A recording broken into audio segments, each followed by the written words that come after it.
I've titled my presentation, How to Start and Run a Successful Design Agency.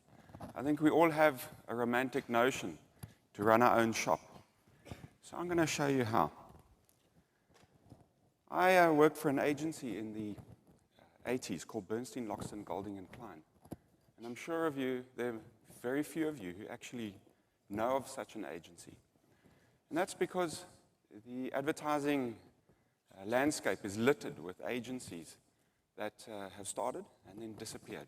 And Bernstein was a big agency. It's the equivalent of what Jupiter is today. And there's various reasons, and I'm going to cover those reasons as to why some of these agencies haven't succeeded. Now let's just start at the beginning. You're too smart. You're too smart for your copywriter or your art director or your boss. You think they're all a bunch of assholes. So you think, I know better. I'm going to do it myself. I'm going to go on my own. You start an agency called Massive Ego Prima Donna Smart Ass and Partners, and off you go. The first thing is you've got to find out why the bloody hell are you doing it? You know, why do you want to go on your own? Is it because you're going to make lots of money? Is it because you want to be famous, and when you go to Lurie's, people know who you are? Or do you just want more sex? Well, I'm afraid none of those reasons are good enough. You really have to have a dream. You have to have a vision. You really got to have something to desire. And most of people just desire to be the boss, which is okay. But being the boss is unbelievably tough. You have to retrench a lady who's got a 6-month-old baby. You have to fire people. And you can't phone mommy, because she can't help you. She may even think you're a wuss. So understand this, it's tough being the boss. Here are the pros of running your own shop. The first is control. If any of you have worked for an agency that head office is in New York, you'll understand that they strum the guitar and you dance. And when you run your own place, you can fire whoever you want. You can fire which client. You can take on whichever client you want. If you want to blow all the profits it can, cool, you can do that, and that's great. Also, after 7 to 10 years, the money's quite good. Your self-esteem is really good if you succeed. Of course, if your agency fails, your self-esteem takes a knock. But it's great when you know you did it, and it wasn't David Ogilvy 50 years ago. And more importantly, the clients bought you. They're at your agency because they think you're amazing, not because a media deal that was done in London or New York. But here are the cons. There are no suppers with the family. I grew up where my father was home at 5:30 every night. But in the 12 years I've been running Jupiter, I've not had a dinner with my kids. There's sleepless nights. You worry. And you don't just worry for yourself. You worry for every staff member that they're going to cock it up, not do it right, the clients aren't going to pay. And for the first 7 years, the money is crap. When Kevin and I left Young and Rubicam, we halved our salary. I had to sell my fancy car. And you multitask. You don't have the luxury of doing just your specialist area. You have to be the tea lady, you have to be the receptionist, you have to be the financial director, and everything wrapped into one. And you pay for your mistakes. When you work for a company, if you make a big stuff up, well, it's not your problem. Even if they fire you, just go get another job. But when it's your agency, you pay for your mistakes, and you pay for the people's mistakes who work for you. Here's one of the mistakes we made. When we first started, Kevin and I, we said, let's be clever. What we'll do is we'll hire a media planner as a client service person that can kind of do 2 jobs at once. And what happened is our media plans were great, but the client was never billed. So that was a stuff-up. So the lesson is, in running your agency, you need a specialist in each department, at least.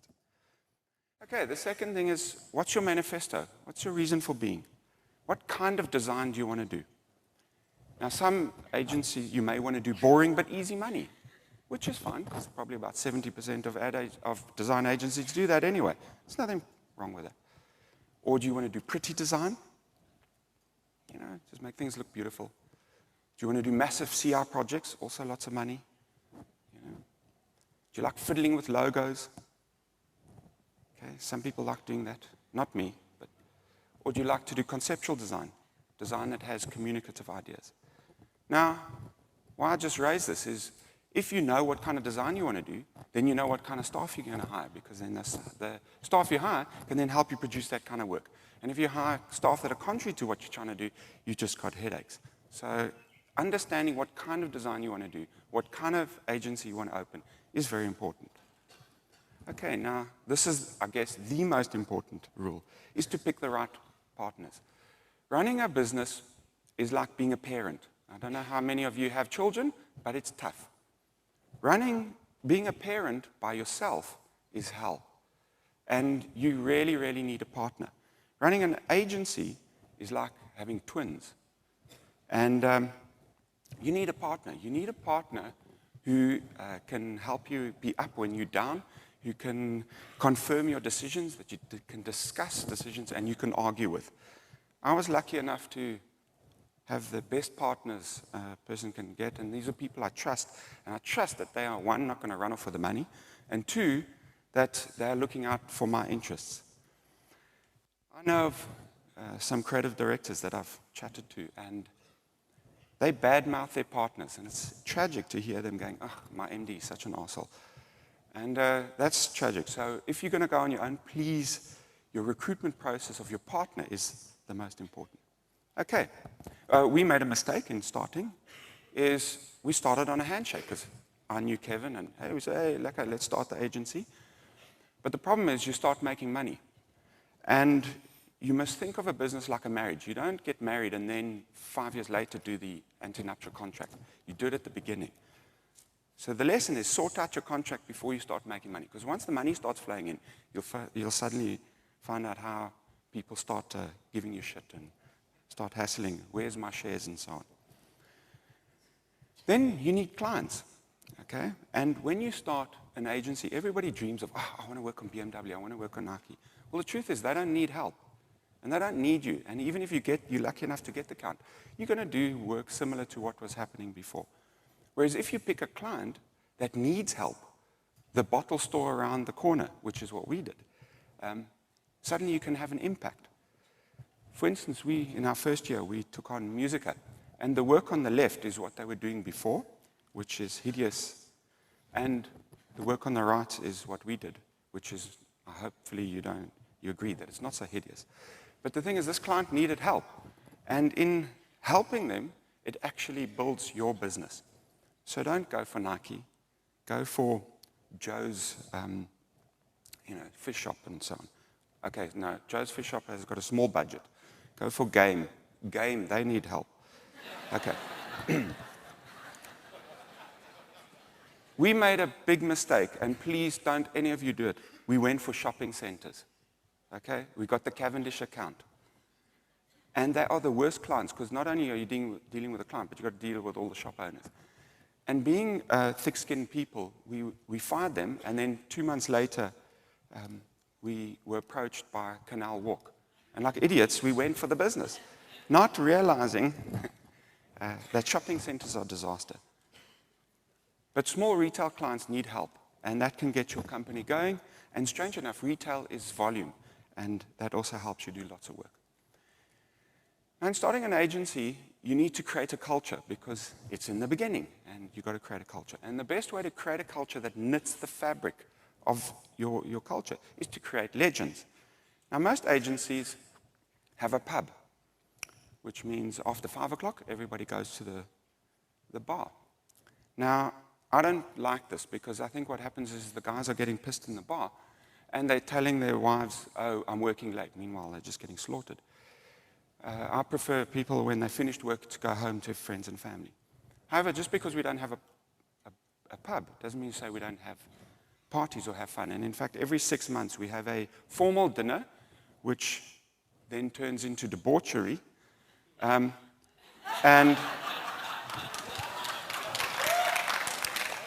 legends are created.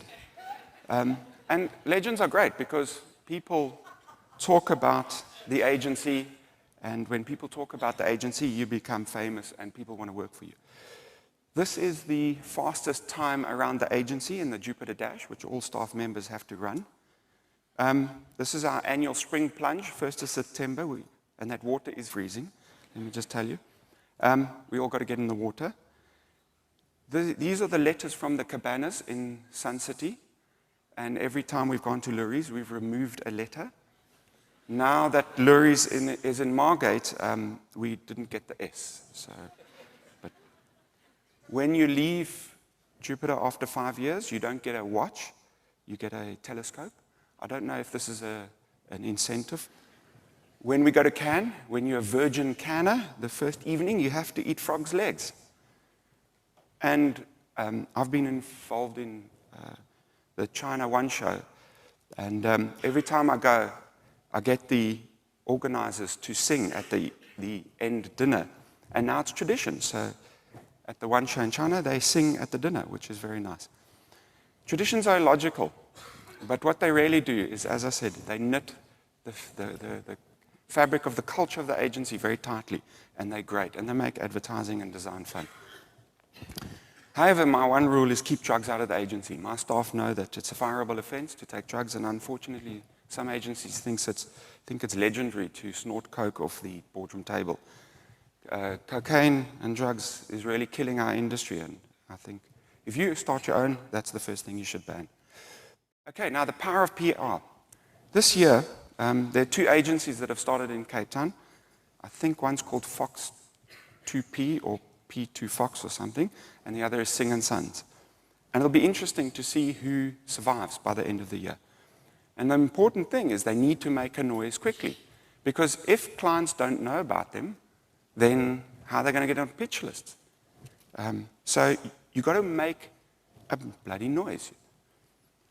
Now, we were lucky because in the year we started, the Argus had an award show called The Cats. The Cats was a retail award, and we were lucky. As I said, we went for a client who needed help, and we picked up Bacardi liquors, and we did little rude ads like for whiskey, give your wife a stiff one when you get home. And the Cats people loved this, and they awarded us these awards, and then they published us. And even though the creative circle looked down upon a cat, which is fine, but the clients suddenly got to know us. And through that, we got other business. And clients, you suddenly get onto the client's list. We did rude ads. This is for Sissy Boy. We're showing all the Kama Sutra where the woman's on top. We did outrageous communication for Musica. And when all things failed, we just stuck a penis in the press. And we did provocative work. And you have to do this kind of stuff so that tongues are wagging. You have to be a shameless self-promoter. So as proof of that, as shameless self-promotion, just to let you know, we did all the work for the design Indaba, the TV and the collateral. So if you're a shy designer, you're not going to succeed. You have to be rude and out there. Here's a free idea. If you start your agency, you brand your agency car and leave it in the parking lots of other agencies' clients, just to get things going. I've used references that a business is like a marriage or raising kids, and it's true. Like marriages, you have to resist the 7-year itch. The problem with 7 years is you've been working for 7 years, and you cannot believe how difficult it is. You cannot believe after 7 years, you're still sweating your nuts off. And some agency phones you up and offers you a cushy job and double your pay, and you go.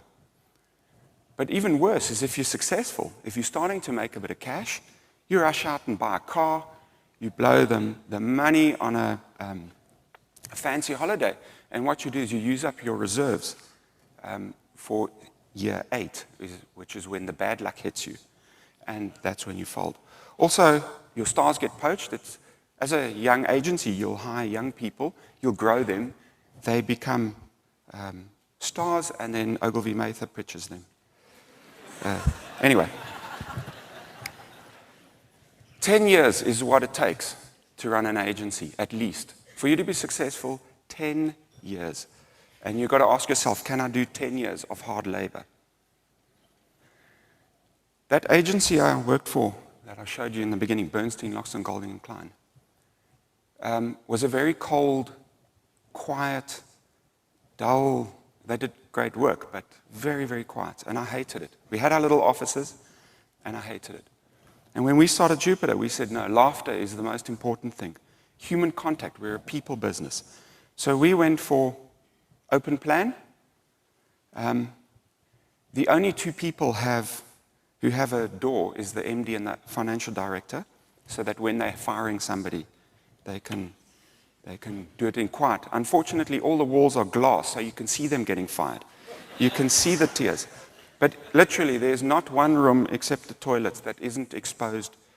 And the great thing is this, is you feel people, and you feel the laughter, you feel the contact, and people can't spend the day playing Tetris. This may be very hey shoo-wow, but I really believe it is. Don't fuck the karma wheel. Don't steal. Don't steal from your clients. Don't put one cost that should have been on one client onto another client. Don't accept bribes. If you get a discount from media, pass it on.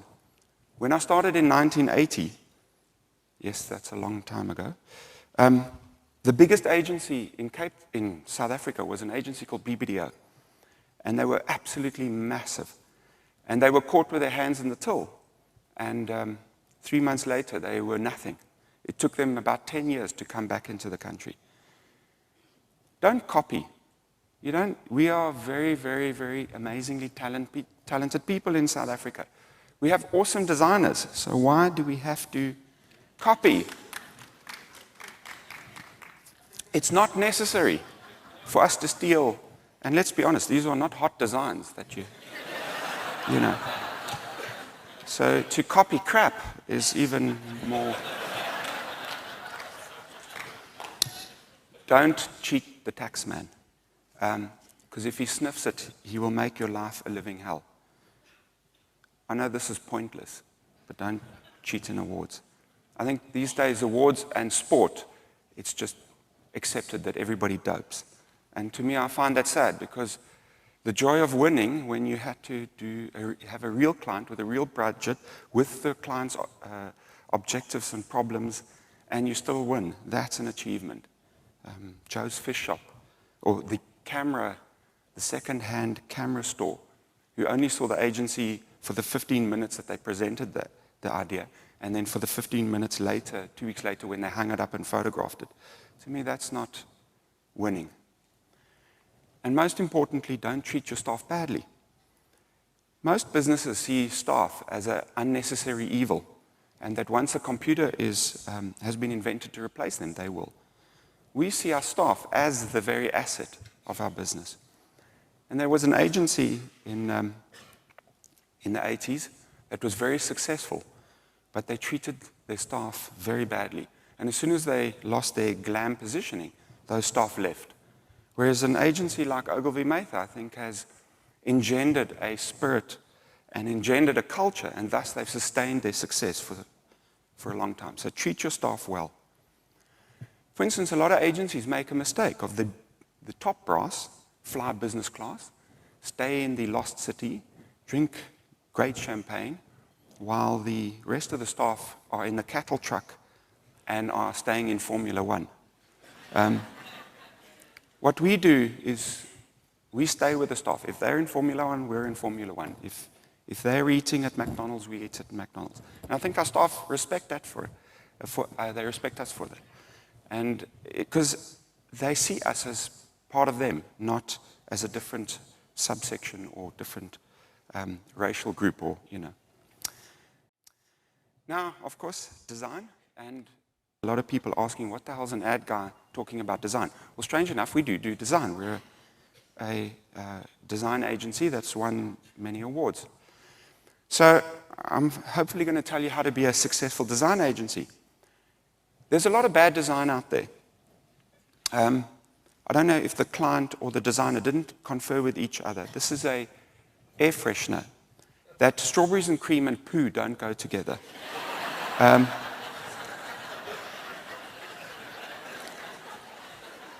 And the reason that there's a lot of bad design out there is because of our friends, Apple Macintosh. Because any guy who's got the 15 grand to buy the machine, he can set up in his garage, he can undercut a professional, he can do a wine label for 1,000 Rand. And that is really messing up our industry. So in doing good design, there's two areas. There's pretty design, which is very beautiful. Now, I don't know how to tell you how to do pretty design, unless just hire designers who do pretty design. But if you want to do design that communicates, I can hopefully tell you about that. Your CD, your creative director, needs to know and understand advertising. Advertising people live in the world of communication, as opposed to aesthetic. And that's an important thing, because if your CD of design is helping people understand communication, it really pushes it to the next level. Copywriters and art directors, I don't know why the ad guys hate the designers and the designers hate the ad guys. In our agency from day one, we've stuck everybody together. And because of that, there's a love for each other and a respect for each other. But more importantly, you learn from each other. So we mix copywriters in. We have actually copywriters of design. And the art directors come and mix with the designers come fiddle in the ads. And it really, really works. So also we have a mix of designers. So of the 6 designers we have, they each have different strengths. And because they have different strengths in different areas, they help each other and stimulate each other. Brainstorms. I think brainstorms are the most amazing thing. Tragedy with most creative people is they instantly go to their Mac. And they only produce what their Mac can help them do. Whereas in a brainstorm, you start thinking about things that you never thought about. And you'll have some copywriter show you some video of some projection on a wall in some underground station in London, and that stimulates you. So brainstorms are the most amazing thing. And then, of course, you need support staff. You need client service and production people who know how to make things happen. Of course, in starting your own agency, you have to manage creative people, and that's very difficult. It's like managing kindergarten. Now, I've been accused of being too soft, because they're legends of all the other creative directors who shout and scream and throw job bags out of the window and generally abuse people. And I don't do that. What I try and do is give people the right direction and help guide them into the area that they should be working in. I try and stimulate them. I try and expose them to things that, like this conference, keeps their mind alive and looking at new things. I try and put the right people together. You can have brilliant creative people, but if you get the mix wrong, it doesn't really help. And I try and find the gems. I have to find that little gem that's a scribble on the 3rd page of a loud pad. Most of the time, I do my job badly because I get distracted. I get distracted by politics, opinions, client crises, and awards, and the industry opinions, and those are very bad. But here's what I know about creative people. They're insecure. They're unbelievably insecure. But don't panic, so was Mozart. They have no faith in themselves. They come to you with these amazing ideas. You tell them that's a fantastic idea, and then they go away going, oh, no, maybe it's not. See, I think that's why the CDs that abuse them, then they go, oh, he abused me, and then now he tells me it's right, then it must be right. Anyway, they love awards. And even though awards will make them unhappy, like Cosmopolitan will make you insecure about your relationships and your body, awards will make you unhappy. Because even if you're brilliant, you're only going to win a few of them. And so all this does is really make people unhappy. However, I really believe that if you find the right button, you can unleash awesome potential in every single creative person. After Julie's presentation yesterday, which was fantastic, some of my staff came to me and said, oh, I feel insignificant. And I said to them, you know, that's such bullshit. The truth is, you've also come up with ideas like that. You just never implemented them. And that's what he did, is he just did them. Whereas all of you have fantastic ideas sitting in a 13th drawer. All you've got to do is execute them. Get off your ass and do the book. Get off your ass and stick the stickers on the bloody poster. I know that people who look creative generally aren't. The more funky you are, the more boring work you do.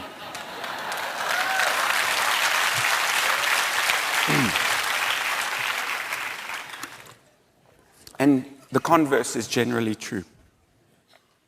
And I know that creative people who respect client services role in what they do better work. Those who bash suits, I think, don't really go anywhere. And that arrogance suffocates. You win an award, you strut around, you're the new peacock, and it's downhill from there. But also, creative people are the most fun people. We're generalists. We know a little bit about everything, and they're the funnest, best people to spend 6 hours at dinner with. So as I said, I've been accused of being soft and not throwing job bags out of the window. But somehow we've been successful, so something must be going right. Technology. So you're going to open your agency, and you're going to say, okay, well, I'm going to avoid this expense of buying lots of computers. And I say, sorry for you. Unfortunately, you have to use computers because that's the modern world. And it drives me nuts. This is a cable from the computer to the Proxima, the projector. And to replace it, we had to pay 1,200 Rand. It's a cable with two stupid things on the end. And that's the problem with technologies. They come to you and you go, I want a printer and I want a computer. And then you get it and you unpack it, costs you a fortune. And then you go, okay, well, I want to print now. And the computer salesman says, you want to print? Oh, shit. That's another 10,000 Rand for the cable and the software to get it going. But here are the pros of technology. The web is amazing. It's amazing. You can get anything on the web. You can search anything. It's the most brilliant research tool. But it also makes people lazy because that's where we go. So we're not going to libraries. We're not going to art exhibitions. We're not going to feel the textures of life.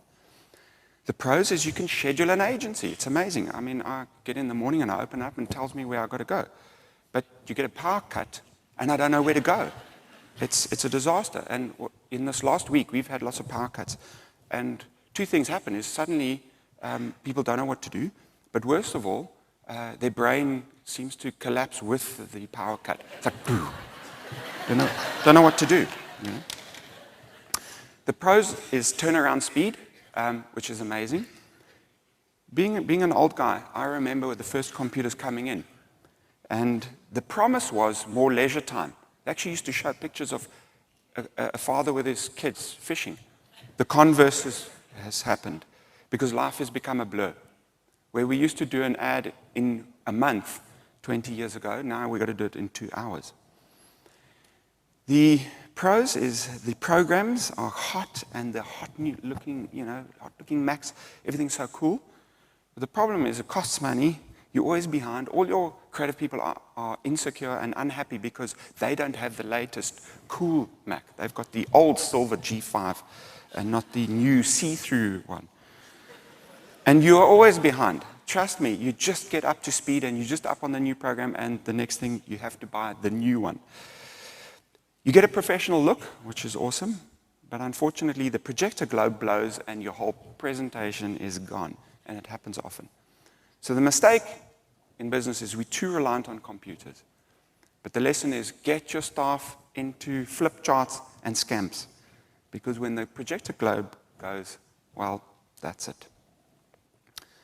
Now, unfortunately, the time that Design Indaba gave me isn't long enough to cover selling work, pitches, which is very important, handling TV directors. I know that's not huge in the design world, but in the ad world, it's a massive job.